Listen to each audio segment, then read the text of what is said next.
my son had ADHD. I'm a very skeptical person when it comes to that, because I started in a place where I was like, oh, that's diet, that's energy drinks, that's too much iPad. So how did you learn about your role as a dad? If other people enjoy being around your kids, and if they develop into human beings that other people smile when they're around, that's a pretty good measurement of your success, right? The sooner you have kids, the more healthy years you get to interact with your children.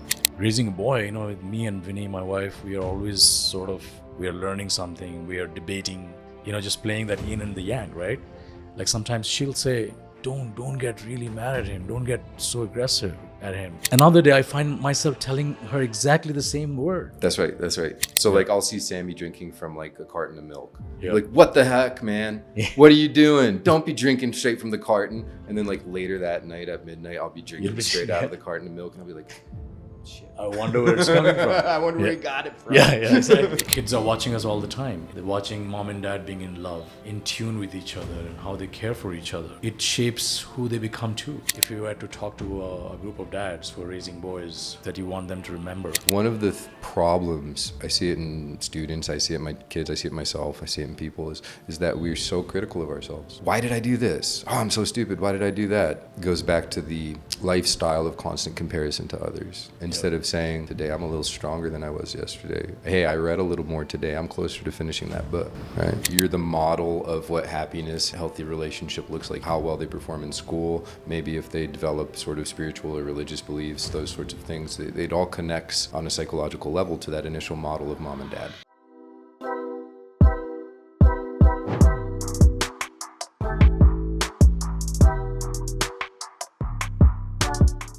Morning, Bryan. Hey. Welcome to DadSense. Well, thank you. Thank you for having me. Pleasure to be here.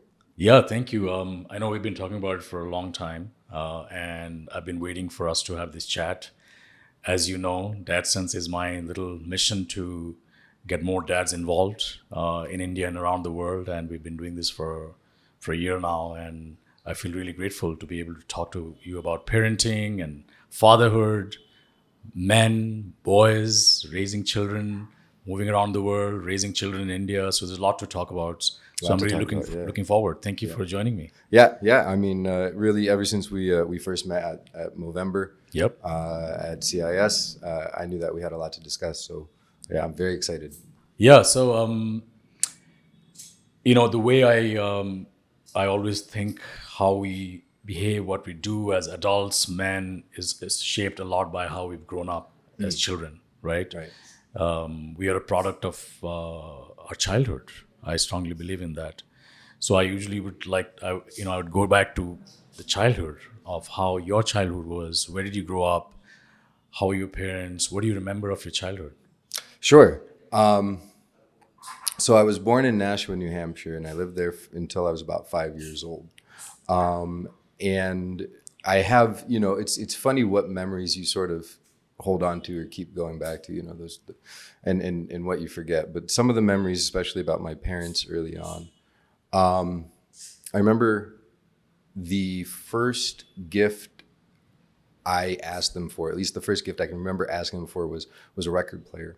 Cool. And what they had given me, this was for Hanukkah. I grew up Jewish. We didn't have Christmas. How old were you when you asked for a record player? It must have been 4 or 5. Wow. And so they got me this Fisher-Price record player.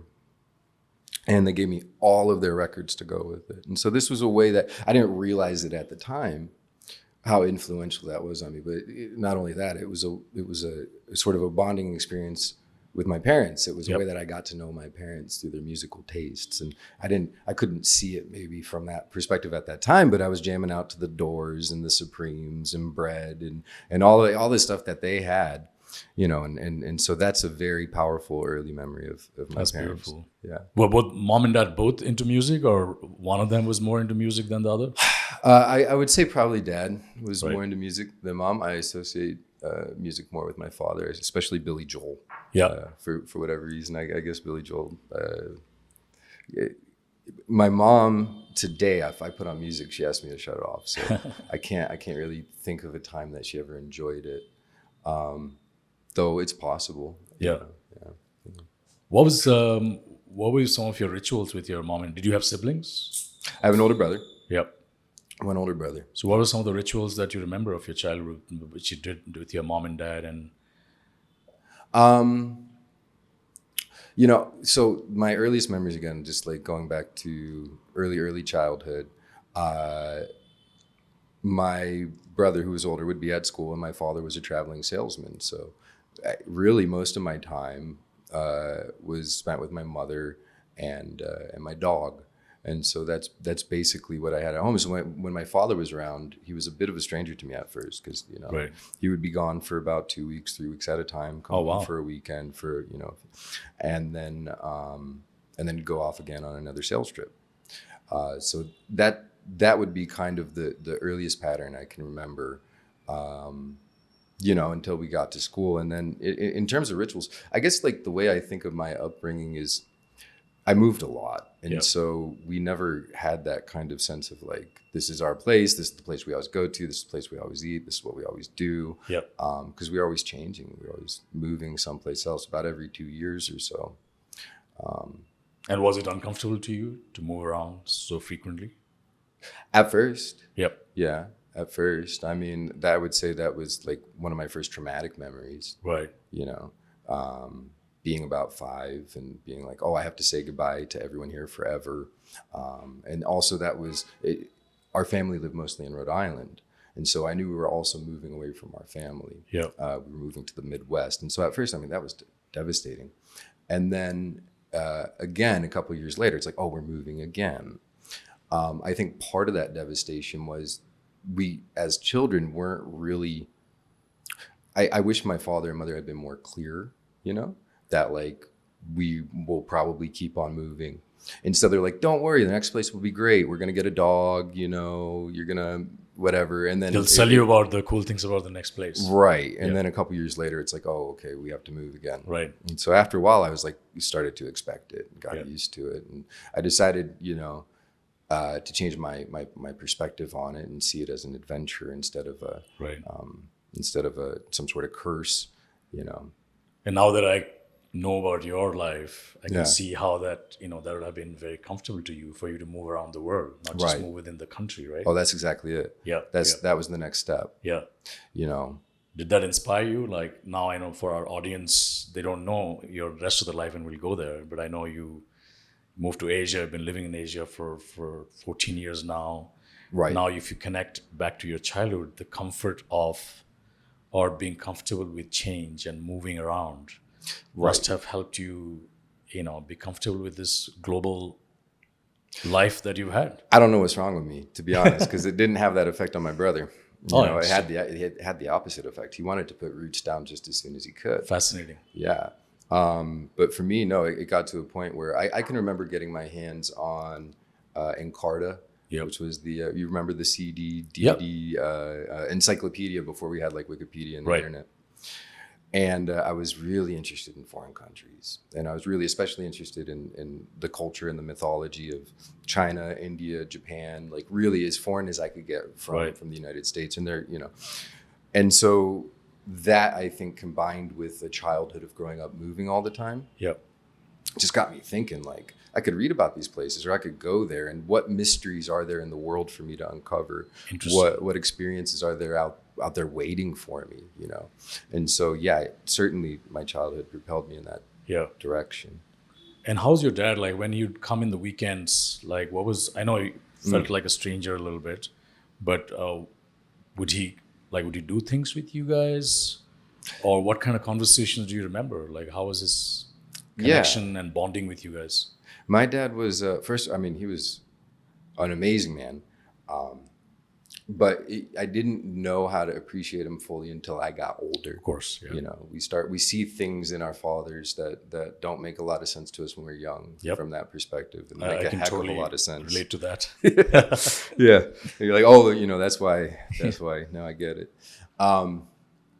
And so, but my father is someone that, first of all, I saw work very hard. He worked his way up in the world, and so talking about the way we moved all the time, it's because we was in pharmaceuticals. Yep. And so, we're talking the 80s, pharmaceuticals in America. So a lot of mergers, a lot of buyouts. Yep. And so every time that happened, you know, you're moving. You want this new management position. Here's your next team, you know, Barry, that was my dad's name, you know, you'll get this new promotion, but you're going here. Yep. And so that's, you know, so, but he did that, and he did that to provide for us. And even though that meant less traveling salesman stuff, you know, that stopped. He was leading a team now. He was training people how to do that.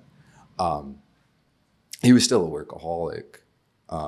He put a lot of time into his work because really he was a man of his era and believed in providing for his family. He wanted to give everything to his family. Yep. And the reason for that is because he was the son of a Holocaust survivor. He grew up in you know, Quonset hut. Wow. You know, right? I mean, he grew up from. Think about how impossibly low can you start? It's like Cinderella, you know, scrubbing floors, you know, in the basement. So his folks had run away from Germany or somewhere? My grandmother Yep. was a German refugee. So she was born in Breslau. Yep. And she escaped Germany with her family to Shanghai. To Shanghai. So this ties back into the story as well, that you asked me what motivated us to go abroad. So you grew up hearing stories about your grandmom in escaping to Shanghai. Shanghai. Correct. That's Fascinating. Right. That's right. So that also was a big part of it. Yeah. And so my grandfather was an American soldier. And so when America got involved in the war and the Americans were coming to Shanghai to help with the Jewish ghettos that were there, Shanghai took in Jewish refugees. A lot of people aren't aware of that. Even Chinese don't know this. I did not know that. Yeah. It's fascinating. It's if you go to the museum, because they've still preserved the area where the Jewish ghetto, you go to the museum there, the Jewish Refugee Museum. I'm in a couple of the exhibits, so check it out. That's also where Lindsay and I got married. We got married because that's the same block where my grandmother and grandfather met. Wow. So that's why Talk we got about married full circle. there. Right. Yeah. Right. And so, yeah, I mean, I would say all that combined to make me want to move abroad. But, you know, just getting back to the point about my father is he worked hard. And so as I got older, you know, I saw that really for him, it was about giving us those opportunities that he didn't have. You know, he saw that he was born into as poor as it can get. And he became very successful through that hard work. So you saw that in your dad, right? I saw that firsthand. Yep. Saw that firsthand. And so, you know, Working hard and making sure that you create as much opportunities for the children as you can. That's right. In spite of your own, childhood He made struggles. sacrifices. Yep. And he focused on his family. Yep. And he achieved. Yep. Yep. Now, thanks for sharing. That's I can sort of connect all the dots now, and as we go on, I'm pretty sure I'll connect more dots. Maybe. Let's see. Yeah. So then you grew up and moved around, and then you decided to kind of pursue a profession. So and then let's talk about your adult phase of your life, and how did you and Lindsay, your wife, come together, and how did your parenting journey start? Sure. Okay. That's also a lot. Yeah. So it's a lot. Yeah. If you need me to speed up any part or just let me know. Yep. Okay. So let's go back to the beginning of that. How did I come to teaching? I came to teaching because I really didn't like school. And so I had an opportunity. I mentioned that I had a couple of pretty successful uncles. Yeah. I had an opportunity through one of those successful uncles, who's an acting coach, Howard Fine, to, instead of going to college, try acting out. And so I guess the short answer to your question is, why am I a teacher? It's because I'm a crap actor. Did you try your luck at acting? I tried, yeah. Okay. Yeah, I tried my luck. I mean, gosh, I was 19. I was fresh out of high school. I was in Los Angeles by myself. So, you know, I didn't quite have my eye on the prize the way probably I should have. And I made a lot of mistakes. You didn't try long enough? I didn't take it seriously enough. It Yeah. was more like, oh, sure, you know, I'll go to that party at 1 a.m. Great, let's do that. Yeah. Yeah, instead of treating it like a profession, I just wasn't, I don't think, emotionally mature enough to handle that. Yep. Yeah. And so I got to a point where I was like, gosh, what am I doing? My life is just way off the tracks. Yep. Right. And so I started thinking really deeply about what motivates me, what I want out of life, what drives me. And I realized that I really love to travel. I've had this very strong interest in seeing Shanghai, as well as other places I've been reading about, my whole life, like India, like Japan, other places around the world. So I had this strong drive to be in these places, but I didn't just want to be a tourist. I wanted to exist in these places. I wanted to do my part, and hopefully contribute something of value. And so when I put all those pieces together, it's like teacher, on top of the fact that I always enjoyed English class. It's like, well, I'm pretty good with English. And so that's something maybe I can add a value, allow me to travel, and so there it was. That's and cool. So the next question I think you had was how I met my wife, which was through teaching. Sure. Right. So yeah, this was in Hawaii, and we were both working at failing schools. Failing schools. Failing schools. So I was working at a failing school in Kailua Kona, which is a big island on the west side. All the good coffee. Yep. And she was working in Hilo.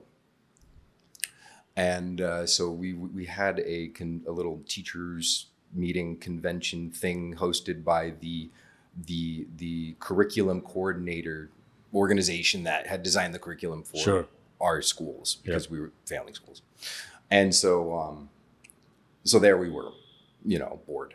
And I, as you would do as a single man, am seeing if there's any cute girls in the room. And so I spotted one, and she became my wife. So, that's beautiful. Yeah. Hawaii, and at the volcano too. Love it. So it was super easy, right? Then you got married in Shanghai. We got married, and then we got married much later in Shanghai, much later because of me. She knew right away. Right. She knew right away. And I think most men, I don't know what I was doing. Most men would have said, okay, slow down. I'm sure I did. She knew right away. She's like, I want to marry you. And I was like, okay, well, give me 10 years. I didn't think it was going to happen this fast. We'll see how it goes. A little less than that, but yeah. Yeah. But here we are. There you go. Yeah. And again, I'm tracking the story. Yeah. You meet in Hawaii. Yeah. And when does the parenting journey start? Yeah. So the parenting journey obviously started after we were married. And that was in Shanghai. Right. Right. And so again, I remember I was talking to a couple of influential people in my life, my buddy Travis, and then my brother, my older brother, Travis, because he's a father. My brother also is a father, and Travis said something along the lines of, okay, man, the sooner you have kids, the more healthy years you get to interact with your children. Yep.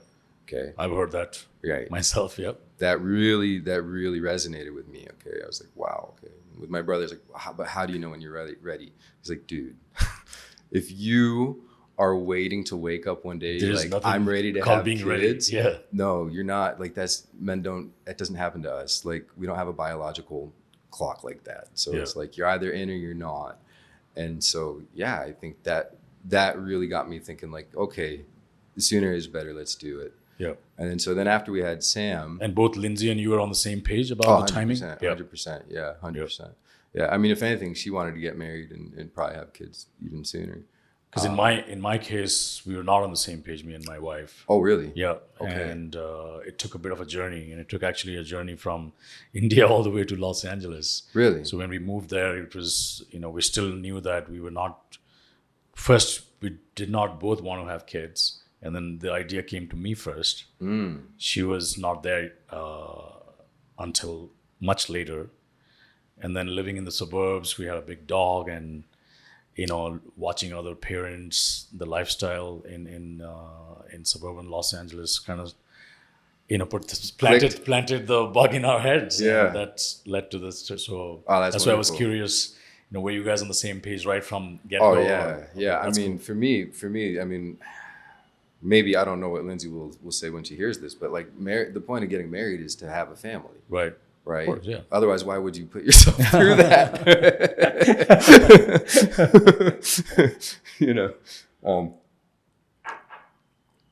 So yeah, I mean that was our intention when we got married. We wanted to have a family. Yeah. And how was it having? Again, I know something about having children in a country that is not where you're from. Right. No family, maybe a few friends. Right. How was your experience of having, was it Sammy, who was the older one? Sammy first. Yeah. Having him yeah. and then, the first couple of years and then raising him. Oh. How was the experience for you guys? Fantastic, Yeah. actually. So we were in Shanghai, which is ultra modern city. Yeah. Really good hospitals. I mean, not necessarily for the Chinese, but really good expat hospitals. Yeah. And so no, and we were at a really good school at the time, YCIS, and wonderful Community. wonderful community. Yeah. Just unbelievable how they came out and supported us, and of course good healthcare and Yep. buying toys and all that, and so that was great. And so we had that feeling of being surrounded by loved ones and family, and we've been living in Shanghai at this point for a little while now as well. So we had that community. It's difficult, of course, being away from your blood relatives. But then friends become family when you're away, right? Absolutely, they Yep. do. Absolutely, they do. And so, yeah, the hospital experience, everything was of course, the night Sammy was born, or the morning Sammy was born, basically Lindsay had been in labor since early that morning, about 9 that morning. I said, I don't want to go to school. So go ahead, go to school. Go to school. Get a call. Okay. And everybody's high-fiving me on the way out the door. Good luck, Bryan. We got you covered. Don't worry. That was great. And Were you both teachers in the school?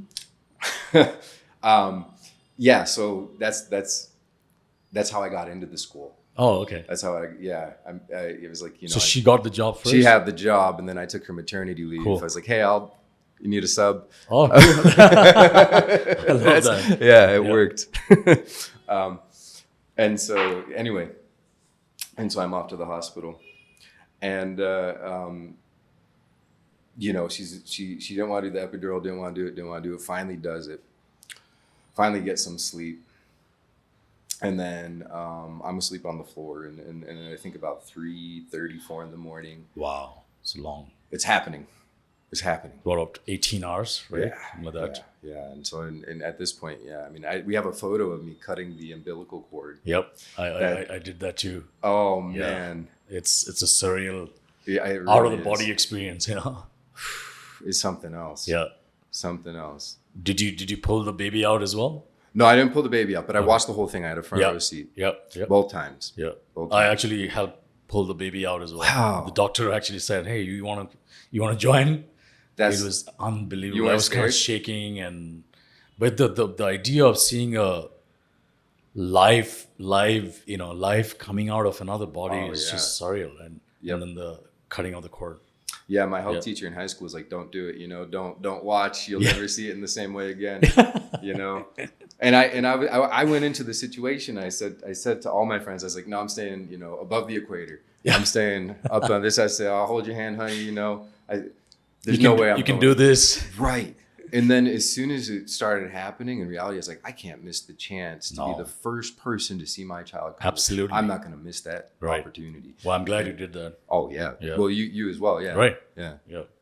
And so yeah, that was Sammy. There he was. And really, again, because you're in that international community, raising him in Shanghai was pretty easy, pretty simple. We had an IE, which is like an AMA, Right. and So what are they called in China? IE, IE. IE, Okay. auntie. Interesting. Got it. And so his first words were Chinese, his first language. I think his first word was IE, actually. That's beautiful. And then after that was daddy. In one of the Indian languages, Marathi, which is from Maharashtra, the state where Mumbai is from, Okay. I actually means mom. Isn't that something? Yeah. Yeah, go figure. It's all these connections. Yeah. Yeah. Well, mom is such a, I don't know, essential word, isn't it? Yeah, and I, in my mother tongue, which is from Orissa, eastern part of India, is grandma. Look at that. It's fascinating. I did Yeah. not know. That's why I got curious about this word. I wonder if there's any link there. Possibly, Never know. You never know. Yeah. Yeah. Well, that's cool. Yeah. So yeah, and so that was Sammy, and then we said he needs a brother, because of the lifestyle that we live and being away from family. It's like we didn't. I would have gladly had 2 more. Yep. Lindsay was like, enough is enough. Yeah. After the second one. Yeah. So I say, listen, that's not, I mean, I would encourage it, but Yeah, I'm not going to force it. yeah, I can't force it. Yeah. Well, once you have 5, flying becomes a lot more difficult. Yeah. The world is built around families of 4, not families of 5. Yep. Families of 5 are a lot harder to move around. Hotel rooms and the Hotel whole thing. rooms, Yep. yeah, Yep. all that. So, just thinking about those times, right? Of course, there's no coaching manual for how to do parenting, right? So, what were some of your steps that you took, like as Sammy was growing up, and what was the age gap between the 2 kids? So Sammy's turning 10 this month on the 26th, and Max is 7 now. Yep. So 3 years. yeah. So how did you learn about your role as a dad? Did it just came naturally, or you struggled? You sort of, learned on the job. I mean, Learned on the job. Yep. Struggled. Yep. I'd What say- were your struggles? Came naturally too. I mean, I would say, it's different things at different times. Struggles. I mean, gosh, Sammy, first of all, is a thank the Lord for balancing out the universe. Because we got a hard one and an easy one. Yep. We got the hard one first. Oh, the hard one first. We got Usually the hard ones come later. No. They trick you into having another one, and then Surprisingly, even after the hard one, we were like, let's try again. that's brave of you guys. Maybe you'll get a better one. Yeah, no, I mean, but he was very mellow. Yeah. In his infancy, very mellow baby. But I remember even that he's like, watch how his eyes are always looking around. That means he's naughty. He's looking for stuff to get into. Yeah. And there might have been some wisdom in that because Sammy does have ADHD. Okay. And that's something that we've worked with. We'll talk about that. I'm curious to talk about that as well. Oh yeah, I have a lot to that's say a on big that. part of. It's a big part of my journey. Yeah. It's a big part of my fatherhood journey. Yeah. Because I started in a place where I was like, oh, that's diet, that's energy drinks, that's too much iPad, and that's all true. Yeah. That's all true. But that doesn't explain. I mean, but it also, your job as a father is to get your children to become likable. I think that's a good measurement of how successful you've been. Like, if other people enjoy being around your kids, and if they develop into human beings that other people smile when they're around, want them around, that's a pretty good measurement of your success, right? Wow, I didn't think about it that way. That's Right. really, really true. I come to think of it. Right. Like, there are children that others are not having fun with, or they have a different reaction when they see someone. Then Right. Then there's something about everything else behind that, right? How Well- they're growing up and how the parents are raising them and so forth. There's a lot of factors. Yep. There's a lot of factors, but one of those factors I found was my son had ADHD, and it was How did that get diagnosed? I mean, because of this. it was real difficult in China, Yep. and also I'm a very skeptical person when it comes to that, because coming from a teaching background, Sure. again, I saw the kids chugging the Red Bull.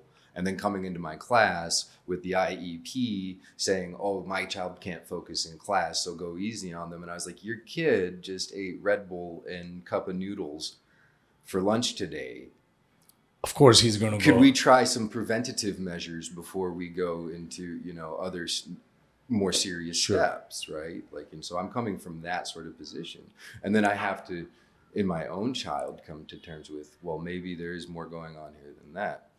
And, but yeah, it made him, disagreeable. Yep. ADHD does. At what age was that? We started noticing that, I think, around two. Actually, not even his 2s weren't even that bad.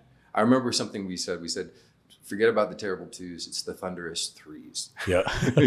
Yeah. Yeah. And so maybe around then we started That's noticing that. incredible, because at that age to notice something that is not common, because everything could be explained by the fact that they're 3 or 2 or 4, right? Like, they're just fidgety. They're Yeah. they're I mean, they're not steady, whatever. They don't have tension. Like, that's pretty incredible of you guys.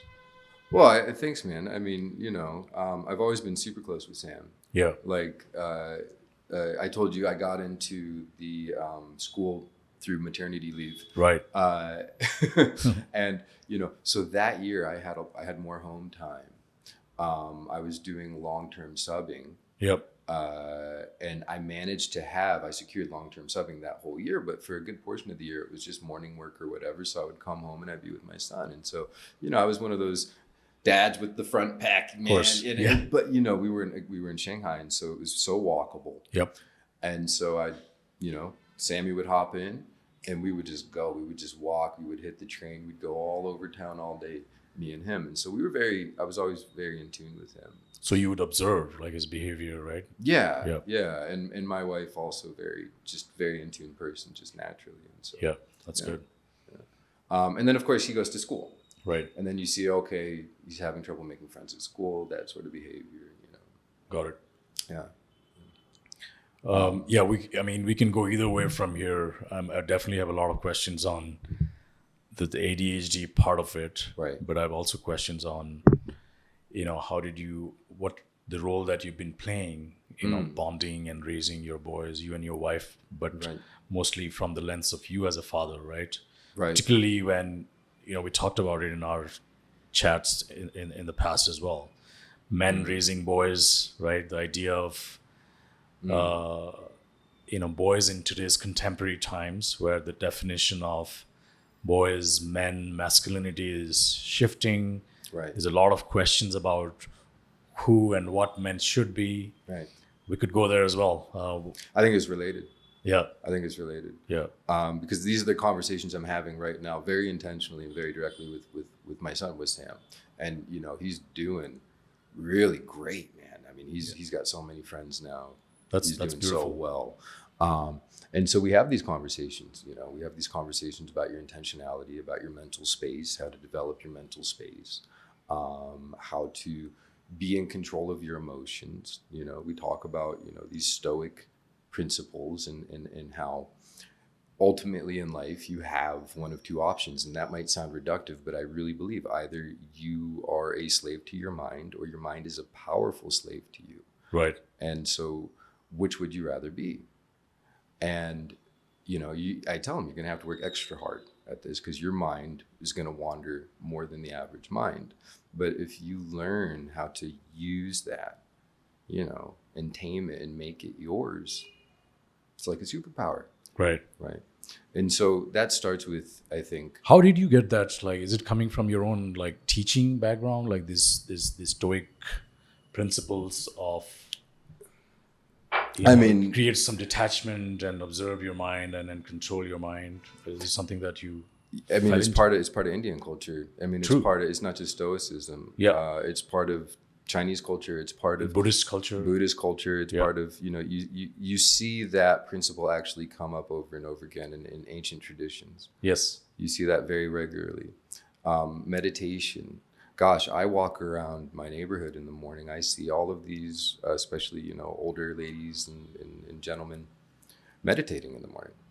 They're practicing mindfulness. They're practicing not letting their emotions consume them, And so that commonality exists for a reason. The idea that makes you, elevates you is common, I think, as well. Yep. And so when you ask that question, really, it goes back to, again, those days on Encarta, those days on the encyclopedia, taking an interest in foreign mythologies, foreign religions, seeing the commonalities there. It took me a long, long, long time to put that from theory into practice. Right. Then from putting that in yourself to try to instill that in your children. Yeah, right. Yeah. Right. It's been a bumpy road. Yeah. And so even though you're exposed to all of these ideas, they kind of come and go in waves because you go through those rhythms of your life. You're a teenager, you're a young man. Yeah. You're a rebel. You got the adrenaline flowing, right? The rage. Make a mark. You're making a mark on the world. Yeah. Yeah. And then you kind of come, for me anyway, I came full circle back to that, I think, as part of my fatherhood journey, Got it. Yeah. Yeah, I find it very, we're going through that time myself with my son, right? He's 12 going on 13. Mm-hmm. And my wife, Vinny, she didn't have a brother. She has a sister. So watching a young 12-year-old boy and how they react to things. The only person that has had the experience is me with my own self, because I didn't have any brothers either. I had sisters. Right. So I try really hard to roll back to my own phase of that life. Right? Yes. Yeah. And I remember being very angry for some reason. I remember like slamming the doors in my house just because my mom didn't get me food, Right. And I mean, it seems ridiculous. Where is all this anger coming from? There's a lot of chemicals flowing in your veins at the time, right? And you just can't explain it logically. Like there's no logical way to explain that much anger or reactivity. I mean, I think in maybe boys. there is. Maybe there is because Maybe there is. I don't know. But because we're hardwired to be aggressive. Right. Right. As this gender, men. Right. Yeah. I mean, we have aggressive tendencies, and I think a lot of times we don't know where to put that aggression. Yeah. And on top of that, we're told by society that aggression is wrong. And the difficulty with that is it dismisses the fact that it's natural. Right. It's what drives us. I mean, or it could be channeled in a constructive way. Oh, absolutely. Right. As my father constructed it he channeled it to do successful in business and provide for his family. Yeah. That drive to get ahead, that drive to take the promotion. Yeah. That drive to do more so that you can earn more, so that you can provide more. So you don't quash that aggression, right? No. Like you talk about it and you integrate it. Right. You integrate it. Yeah. You take that aggression and the capable man is the man who can do harm but doesn't. Who can be aggressive or mean but chooses not to. Wow, that's fascinating. Let's talk more. The capable man is capable of doing harm but doesn't. Yeah, right. I mean, you can't be I don't think you can be both a weak man and a good man. I don't think that's possible. Because if you're too subjective to other people's whims, you can't.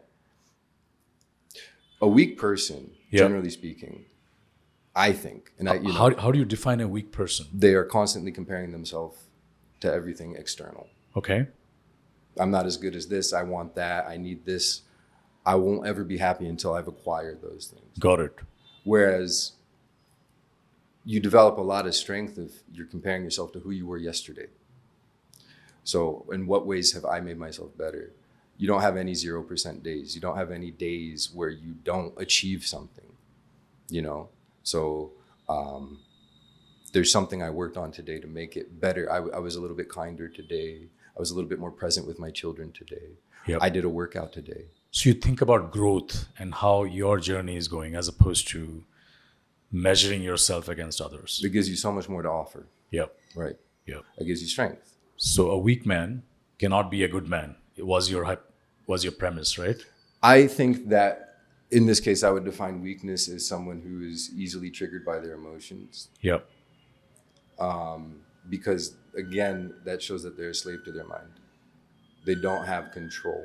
Yep. And so why would I ever want to teach my children to be out of control of themselves? That sounds like a disaster. Right. Yeah, this is very relevant to raising boys, and which is why I'm getting very intrigued, because we have a boy and a girl. Yeah. And I completely, as everyone, every parents who are raising one of each gender will vouch for it. It's completely different, personalities and triggers and right. And Do you find a lot of difference between a lot having a boy and a girl? A lot, yeah. A lot. That's interesting because you're not even allowed to say that nowadays, right? Like that's just saying that is kind of taking a stance, right? That boys and girls are different. Yeah, no, I mean, look, to your point, like you said, a lot of that is biological or hardwired, right? I think so. And I believe in that. Yeah. Yeah, you can't equate both of them completely, sweep them with one brush, if you will. Right. I can totally see the difference. Right. Now, when, you think of equality and others is a very different thing, right? But what they respond to, how their mind works, you can see totally different. Yeah, absolutely. Yeah. And it's a beautiful difference. Yeah. Yeah. Right. I celebrate that difference. Oh, yes. Yeah. Absolutely. Yeah. So coming back to raising a boy, with me and Vinny, my wife, we are always sort of, it's every day we are learning something, we are debating, sharing our perspectives, like, yeah, and then kind of holding each other, just playing that yin and the yang, right? Right. Like sometimes she'll say, don't get really mad at him. Don't get so aggressive at him. Let him. And Right. another day I Right. find myself telling her exactly the same word That's right. That's right. for the same boy, And so it's not, and I'm glad and I'm fortunate that we do that, right? Right. As opposed to, of course, we it's not like you're always opposing each other as partners, life partners. Right. Because a lot of times you have to be on the same page, right? On some core principles and values, Right. right? But when it comes to keeping in check with your own biases and your own blind spots, because you may come from it from a very, very natural point, right? Like Sammy did something, you have a natural reaction to what he did. Right. That's Whereas right. Lindsay is detached Yeah. Right. and she's seeing things very neutrally. Lay off and go easy. Yeah. Yeah. Right? Right. Or she'll see a pattern in behavior because she's removed from it slightly, that maybe I'm engaging in this pattern, Yeah. or vice versa. Like, what would be, do you have that happen? Does that happen in your family? Oh, sure. Yeah, it happens all the time. But we talk about it. Yeah. And I'll say, okay, here, we're engaging in a pattern right now. For example, Sammy will like to start a project 5 minutes before we're going to leave. Yeah. Right? I'm going to just start making this paper airplane. I'm just going to start. Sammy, we're leaving in 5 minutes. It's not the time for this. Yeah. And so one of us will start to get angry and the other one will say, this is a pattern of behavior. Interesting. So what else can we do to be To more support preventative, that. Right. to make sure that we're not in this situation, but we're guiding Sammy As opposed away to from it. criticizing it. Right. And so we talk openly about it. Like we'll sit down with Sammy, be like, okay, right now this is what's happening. And so Sammy is also then able to more easily verbalize, what's going on. And okay, you're right. I am recognizing that this has happened many, many, many, many Yeah. times before. Yeah. And so that's a good step. Yeah. Yeah. Yeah. I mean, the same with expressing emotions, right? Like I was just telling you, I think I lost the drift of the thought. I can relate to my son's anger, which my wife can't. Oh, right. Right? Yeah. So at the time, I just tap into my own childhood, my own teenage years, and say, I know it's ridiculous. Even I can't believe this is happening. The only thing I can tell you is that I remember me doing this shit. Sorry for my language. No, yeah, that's an interesting thing though, right? And then she's like, wow, that makes it a little bit more normal, Right. Do you find that you get angry at your son for doing the things that you wish you hadn't done? Or for magnifying your own bad behaviors? Because I see this all the time. More the with latter. Sammy. Yeah. So like I'll see Sammy drinking from like a carton of milk. Yeah. Like, what the heck, man? What are you doing? Don't be drinking straight from the carton. And then like later that night at midnight, I'll be drinking straight out of the carton of milk. And I'll be like, shit. I wonder where it's coming from. I wonder where he got it from. Yeah, exactly. Yeah, no, it happens all the time. All the time. A lot of times I catch myself doing that. And then my wife will say, You're your son. See where it's coming from. You see? Right? All the time. Yeah. And so that puts it into perspective for me. It's the first thing I have to ask is if I'm getting angry at him, I was like, well, do I do this behavior? Yeah. Well, that's a huge teacher for me, just learning and appreciating that these little things who are growing, Right. for most part, their source of knowledge, behavior, action is mostly you. And I know there's ecosystem as they're growing up, friends and teachers in school. Right. But a lot of it is coming from you. Right.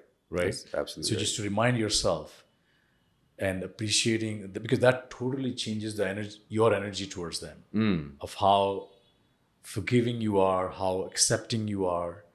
Because I believe that the more accepting you are, the more wholesomely, holistically they'll grow up.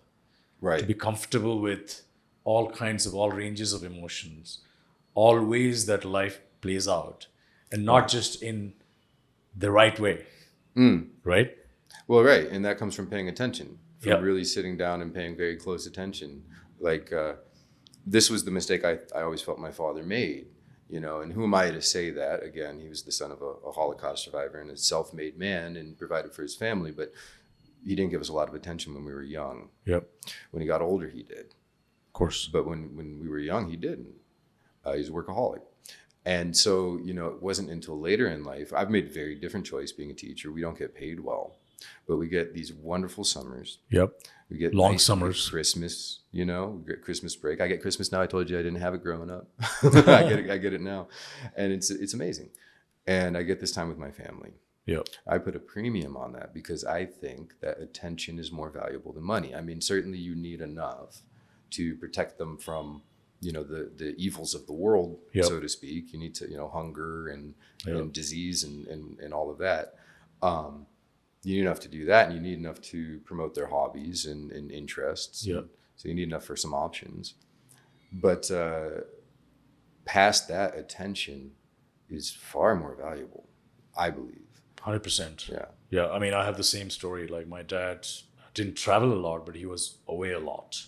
Right. And a dad of the 80s, right? I was the kid of the 80s. Same, yeah, right. Same generation, right? Like the dads were different back then. Right. They were providers. Right. And that's what I've taken my parenting into a different, path, which is I will spend time with my children. It's mutual, right? Like I don't want to lose out on this beauty of the journey. Mm-hmm. And remembering and watching them and having these moments. Right, because they disappear. Yeah. They disappear. They go away. Yep. And the other one is, trying to share as much as you learn, as you know. Right. Passing it on to them. So it works both ways. Oh, yeah. Yeah, absolutely. Yeah. So, yeah, Bryan, loving this conversation. Yeah, thanks. Me too. You could spend so much time talking about this, right? And I always find it very hard to squeeze it all into an episode of a podcast, but I'm glad we're doing it and we going in all directions. I know we were talking about, again, flip in between timelines, mm-hmm. generations, connecting childhood. And while we talked about your childhood and moving parents, moving cities, how it inspired you, right? It's also about relationships between our parents that we watched growing up, right? Which subconsciously, at the time we're not aware, but shapes it stays in our body and in our mind, in how we parent as well. Like, for example, my dad was a quiet man, a distant man. I know he loved my mom, but I didn't see a lot of visible expressions of affection between my mom and dad. Right. Now, how does that matter to me? I tend to express my affection more overtly with my wife. We both are, not to make a show of it, but we are more expressive compared to our parents. Right. Maybe it's generational for most part, but it's also personality and so forth. Sure. And as you and I talked about, kids are watching us all the time. If they're watching love, they're watching mom and dad being in love, in tune with each other and how they care for each other. Yeah. It shapes who they become too. It shapes their inner joy. That's right. So would you like to talk about how that plays out in your family? Yeah, absolutely. I mean, I agree 100%. First of all, you're the model of what happiness and a healthy relationship looks like. You're the first model of that for your children. And they base a lot of other models off of that, how well they perform in school, maybe if they develop sort of spiritual or religious beliefs, those sorts of things. It all connects on a psychological level to that initial model of mom and dad. Yep. Right. So that's what you offer them, and that's what you project in front of them. So it's valuable to the point of being sacred, right? So I believe in that. But it again, as a father and as a human being, it took me a long time to arrive at those beliefs, because we tend to be selfish and egocentric and driven by those thoughts and what do I want instead of what can I give. But so my wife brought up a really interesting concept to me. I think. Must have been a month or two ago. It's called love languages. And so I don't know if you're familiar with what a love language is. I'm just about becoming familiar, coincidentally. Oh, really? Okay. Yeah, look at that. On the same concept. Page. Okay. For all this while, except for the last 6 months, 7 months before. Right, you're ahead of me when I then. became You're ahead of familiar me. with it. Yeah. Yeah. So we started talking about love languages, and so we were trying to unpack that. We took one of these quizzes, because she's always on these sorts of websites where you have these sorts of quizzes, and I won't attach a value judgment to that. Yeah. No, because we benefited from it, And so she took this quiz, and she was like, "Oh, my love language is service. I like it when you do things for me." And I said, "Well, that makes a lot of sense, doesn't it?" Yeah, exactly. And so she said, take the quiz, please." And my love language is not what I thought it was. My love So language. it tells you what's your dominant love languages? My dominant love language, I had no idea what it was going to be. Yeah. What I didn't expect it to be was affection, like physical affection. Interesting. My love language is physical contact. Right. And so we were able to have that discussion, and it was interesting to me because going back into my childhood, I didn't see a lot of physical contact. I didn't see that love language between my parents. Yep. Hugs, kisses. Not a lot of that. Yep. And so again, because they were my initial model in my marriage, I think that was kind of a framework for how I interacted with my wife. Even though your inherent love language was physical contact, right? But you didn't model it, right? I was in conflict, right. I think, with myself and unaware of it. Yeah. As well. And so then I took this test, and it was like it just opened up this door in my mind. I was like, wow, this changes everything. And so we had that dialogue about it, And so I think that's really important. It's important to understand if you're going to be in harmony with your wife, like to understand how should I express that I value this person, and then to be in agreement. Like I can give you a little bit more of this, if you give me a little bit more of that, and that really brings you together. Yeah. You're talking about how important it is for children to watch the mom and dad being in love, right? Yes. And you said as men, it requires work, it requires devotion and sacrifice. Yes, absolutely. Can you talk more about it? Well, I think that's why most men get jobs, isn't it? I mean, I think that's why most men. I mean, look, there's that old joke, like all of the great accomplishments in the world was because some guy was trying to impress some girl. Trojan War and all of that. Civilizations were formed or destroyed based on that. Right. Look at what I did. Yeah. Choose me over that guy. Right. But I think there's a lot of truth to that as well. I think there's something really good about that as well. Men have built civilizations, out of trying to impress the other. Yeah, trying to impress a girl, and that's great. So, how does that? The word sacrifice intrigued to me, right? What does that mean in real life? Because for men and dads. Yeah. I can talk about personal experience, I suppose. Sure. I mean, in my personal experience, I was sort of a natural rebel growing up. I said to you before, like my father's very conservative, and so naturally I rebelled and became a liberal, and I was about freedom and this and that, and you can't put any limitations on me. There's no borders. And so I was rebellious.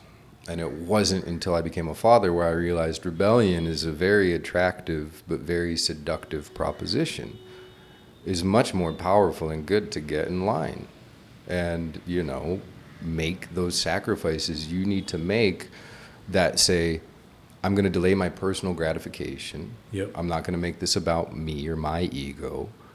But what I'm going to foreground, what's most important to me is the lessons I'm passing on, let's say, to my students or my children, or the relationship I have with my wife and my family.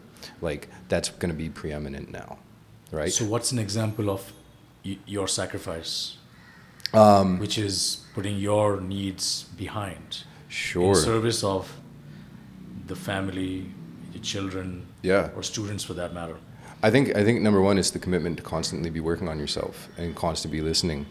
If you're developing a bad habit and you're getting that feedback, let's say from your wife or your children, like, hey, you seem really stressed out, get to the root of it and then see what you can do to undo that habit, And that might be a sacrifice. That might mean that you've been out drinking too much with your buddies, for example. It's I have to correct that. I've had my own struggles with that. Right. Yep. And so you have to say, okay, I have to sacrifice that, So or like, oh, you're playing too many video games or whatever it is. Sure. And then you have to say, okay, well then what if I instead use that time and that energy to be more present with my children instead, That makes sense. And, it's a whole another topic of how you deal with your own struggles or Yeah. with your own demons Yeah. Oh, yeah. and how that plays out in front of your children, right? And what's Sammy and what's your second one's name? That's Max. Yeah, Sammy and Max, what are they taking away from you? And I'm definitely a work in progress as a dad.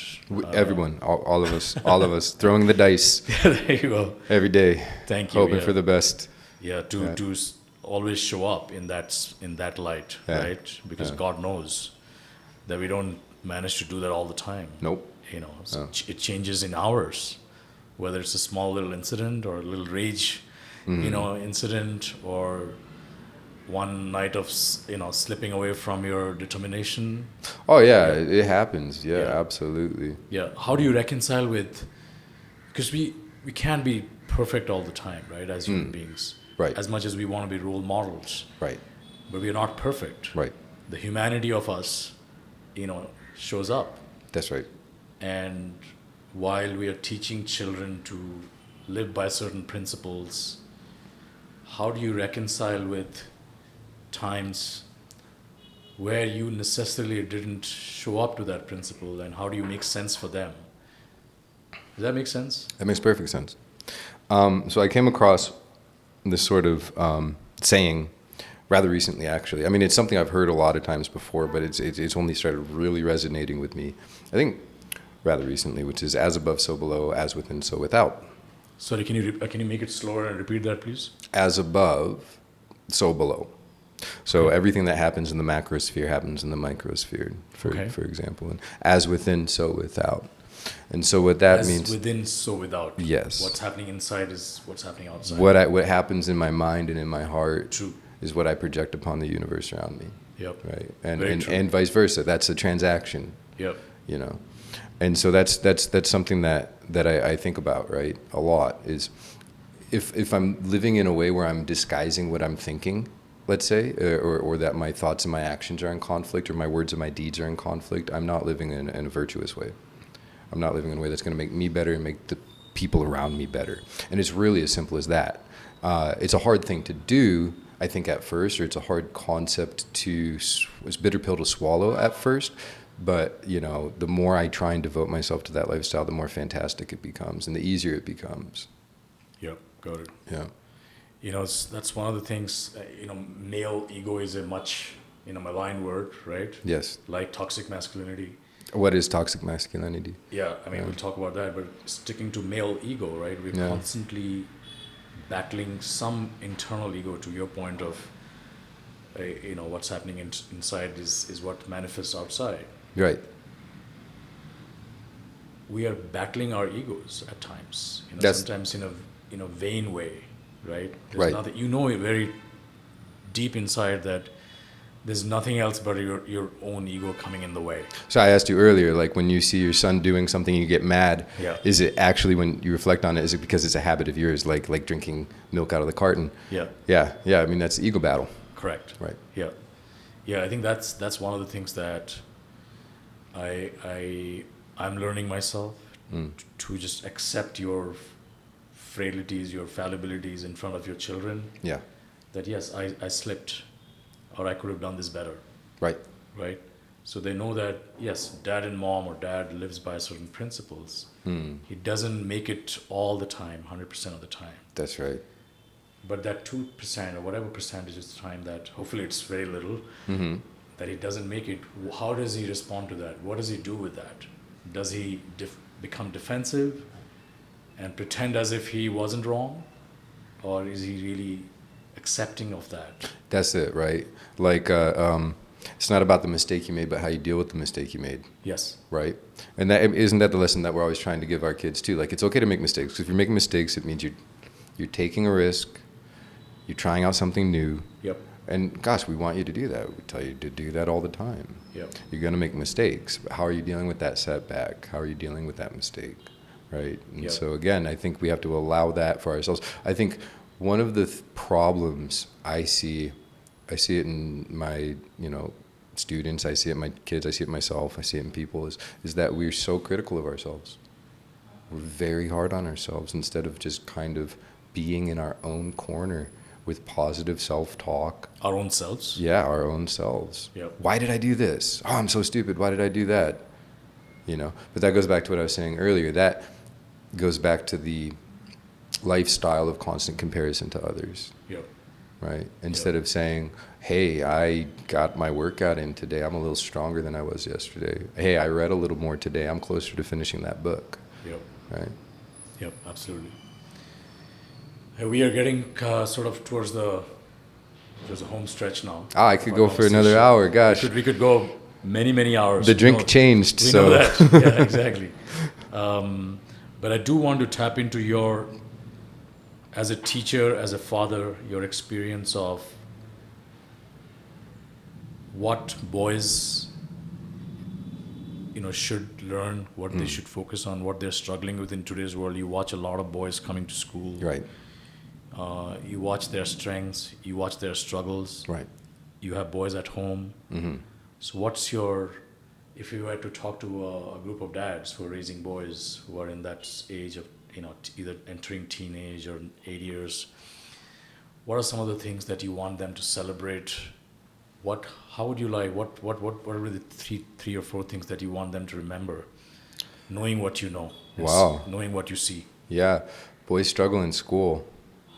They do, and it's an odd time to be a teacher, and it's an odd time to be alive, because again, what you said just going back a minute ago was about toxic masculinity, and, Yep. and I said, what is that?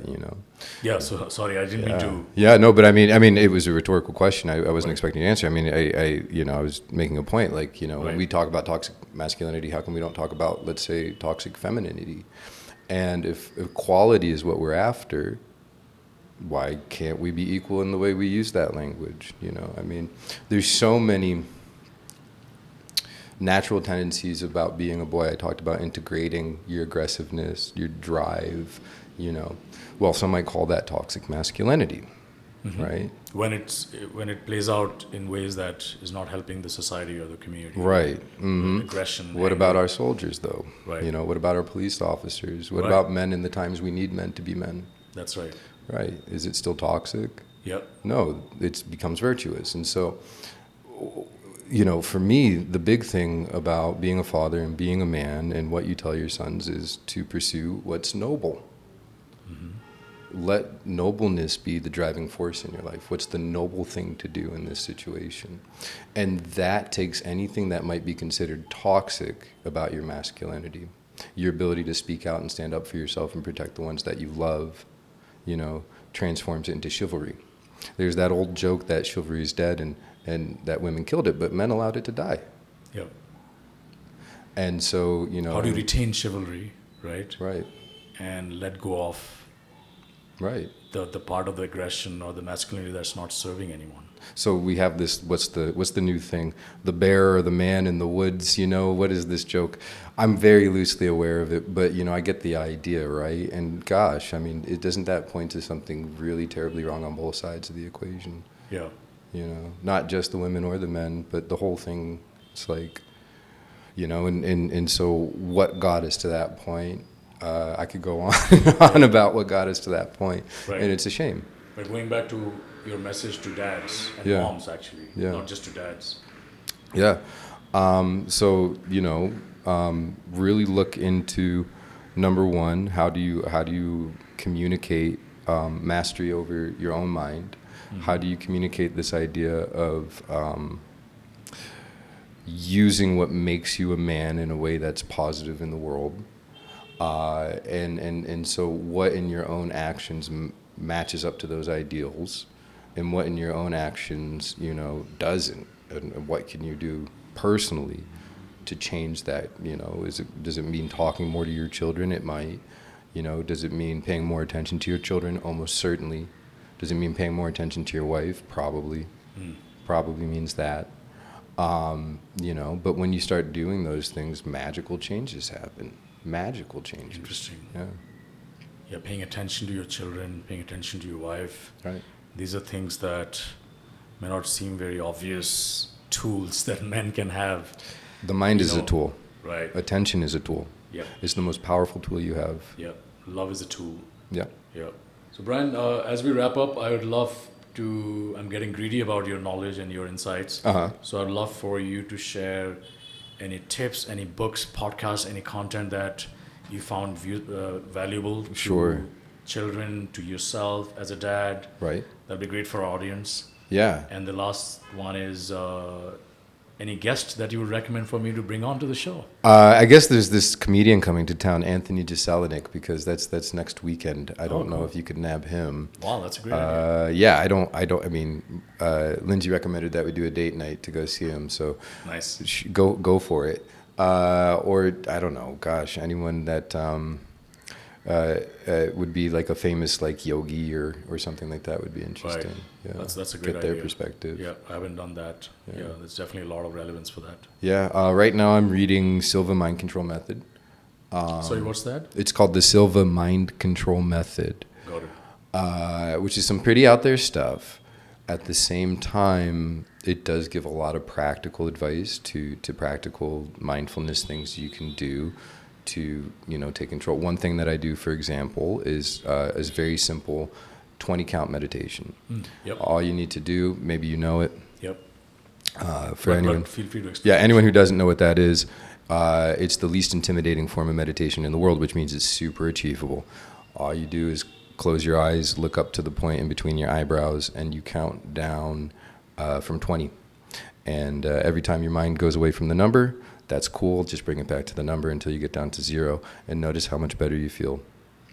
That's a really good tip. Yeah, so that's a really good one. Very practical and handy. So if you don't get anything else from that book, hopefully just try that out. And that again, that's something that's really helping with my life on a personal level. So I would recommend that.